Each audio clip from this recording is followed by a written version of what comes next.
Josh, welcome to the program. Thanks for having me on. So, Josh, let's sort of set the table here. Obviously, first time around, Auburn comes to Tuscaloosa. Alabama without Colin Sexton and with Dante Hall sort of in a limited role, somehow manages to pull out a 5-point win over a prolific Auburn team. When you talk about on the offensive end of things, wasn't the best of nights, though, I guess, for really what I call the three-headed monster there in that backcourt for the Auburn Tigers. When you talk Mustafa Heron, Bryce Brown, Jared Harper, how dependent is Bruce Pearl and this team on those three guys in terms of the success it's been able to have to this point and its prospects moving forward? They're very important. They're the three leading scorers. The offense kind of goes as they go. And that game against Alabama, on one side of the court, they did struggle with their shot. None of the three shot particularly well. On the other side, they just could not find John Petty on defense. He torches them for, I think, 27 points. It's 8 threes. That's the difference in the game right there. It's going to be, if Alabama can keep Auburn's guards slow again and have Colin Sexton, who's back this time, and John Petty have good games, that's tough for Auburn. So Auburn really needs their guards to kind of get back on track, especially after all three of them struggled a lot at South Carolina on Saturday. Yeah, it was a big surprise in the first meeting between these teams because, as we talked about, Heron, Harper, and Brown, 27 combined points in that game here at Tuscaloosa. And you said it, Petty with 8 threes, but also Dazon Ingram and Herbert Jones, they doubled as a trio the output of what Auburn's top three was able to give the Tigers last time around. Now, the injury to Anthony McLemore, obviously big news here in the last 4 or 5 days. Look, nobody's going to confuse McLemore for Charles Barkley. We're not going to that extent, but certainly a big piece, right, of this Auburn team. And what's the plan for Bruce Pearl in trying to sort of fill that void? You're right. McLemore is a big piece. He's not, the numbers, in points and rebounds don't jump out. He was averaging 7.7 points and a little more than 5 rebounds a game. But it was the rim protection that really made him so valuable. He had 73 blocks this season, which led the SEC by a huge margin. So they're gonna turn to the same guys they have. They still have Horace Spencer. They still have Chuma Okeke. Those are going to be the guys who split up the extra 20 minutes at center. What McLemore's loss does is really just make the margin for error so much thinner because Auburn now does not have really any depth in the front court. They have Deshaun Murray at power forward, but at center it's really just those two guys. And Horace Spencer struggled all year with foul trouble. So Bruce didn't know when we spoke to him last who would start between Horace and Chuma Okeke. It'll be one of those two, but the key will be getting them both to be able to stay on the court for 25, 30 minutes a game, as well as being able to get, some sort of rim protection from them because they lost so much of that with the loss of McLemore.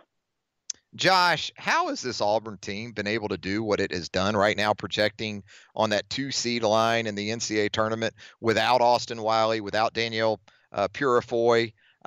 Is it as simple as pointing at Heron and Harper and Brown, or are there intangibles involved here that this team has put on display that has helped it sort of overcome those deficiencies and losses since early in the season? I think it's a mix of both. Obviously, Bryce Brown, Mustafa Heron, and Jared Harper have improved tremendously from just a season ago. But I think more than that is really the balance from the whole roster, because there have been games where Mustafa or Bryce Brown or Jared Harper have struggled, but the other has picked them up. Or Deshaun Murray has had a big game power forward, or Anthony McLemore double-doubles like he did against Kentucky last week. It's kind of it all has come together as a full team, not just a collection of players, which is what Bruce Pearl had maybe in the past.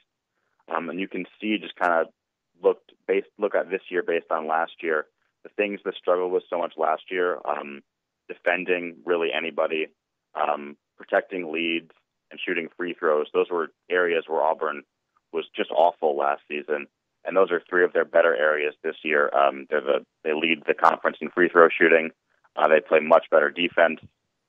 When they get leads, they can protect them, and when they fall behind, they can come back. It's just kind of it's all really come together for this team this year. I think that's been the key to their success. Talking with Josh Vitale, the beat reporter for the Auburn Tigers at the Opelika Auburn News. Josh, the vibe, the feeling around Bruce Pearl right now and his situation. Obviously, the federal investigation that impacted and could continue to impact, I guess, so many programs around college basketball. It touched this one here in Tuscaloosa, as we all know, at the University of Alabama. What's the sense you get right now in terms of Bruce Pearl and his long-term prospects there at Auburn University? It's really hard to say, especially because he's had so much success this season. This is a bad season. You could see it. You could see it looking at it and saying, well, he's probably, might not come back next season. But really, you honestly just don't know looking at it because, there's the internal investigation going on. That front has been very quiet as far as, what's been revealed and what's been reported or been able to be reported.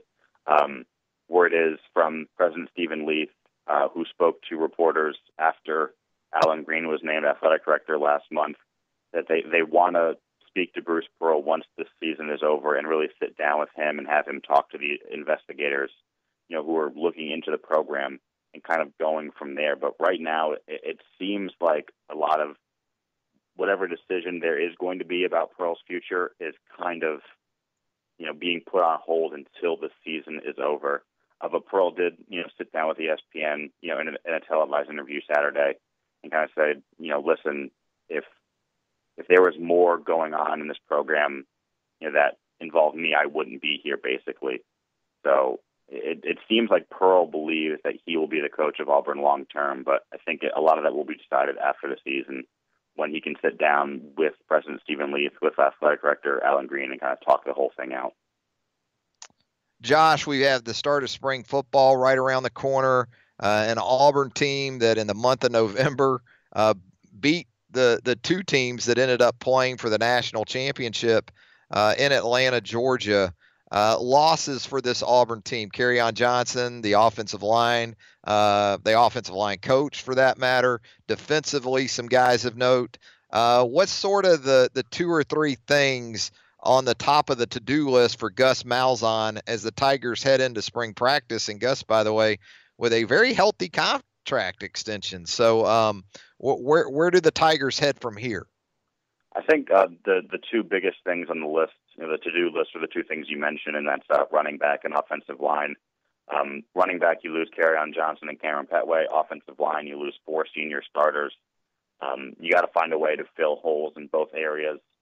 And, obviously, you can look down the roster and you can see names of guys who you can think, this guy might fit at running back, this guy might fit at offensive line, but, they need to use this spring to figure out who are the guys are going to be that they're going to lean on at those two spots, because those were such key areas for Auburn last season. And finding, the guys they like as the lead to replace the really talented players they lost is going to be the key thing, the key first step this spring.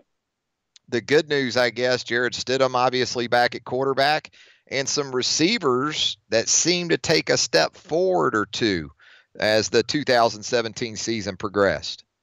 Yeah, they feel really good about what they have there. Stidham obviously had an off-season surgery to his non-throwing shoulder, so he'll be slow to start spring practice, but it's not something that's expected to linger, and it is his non-throwing shoulder, so that, they feel okay about that. Yeah, that's the biggest difference between this team, going into 2018 and, where it was at this time last year, where they had a new quarterback in Stidham and a new offensive coordinator in Chip Lindsey, plus a relatively inexperienced group of receivers. Now, that trio, that offensive coordinator, quarterback, receiver kind of grouping, has a full 14 games of experience to lean on. I think without Kerryon Johnson, back to lead the running back core, I think you could see the team lean more on Jarrett Stidham, lean more on those receivers in the passing game, especially earlier in the season as they're trying to, get a stable of younger running backs up to speed.